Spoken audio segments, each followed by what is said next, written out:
When you finish recording your video, it's going to be really important that you share the correct link. If you click this URL up here, the link will not work. I will not be able to see your video, and you will receive a 0 for your first summative grade. So, in order to get the correct link, you must click Copy, Shareable Link.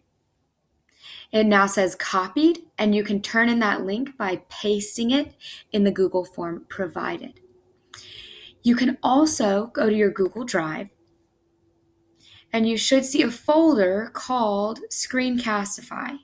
Scroll down until you see Screencastify, and all of the videos you create are saved in this folder with the date unless you rename the video.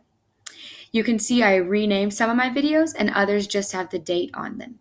If you renamed your video, you'll want to find the one with the name on it. If you didn't, you'll want to find one with today's date on it.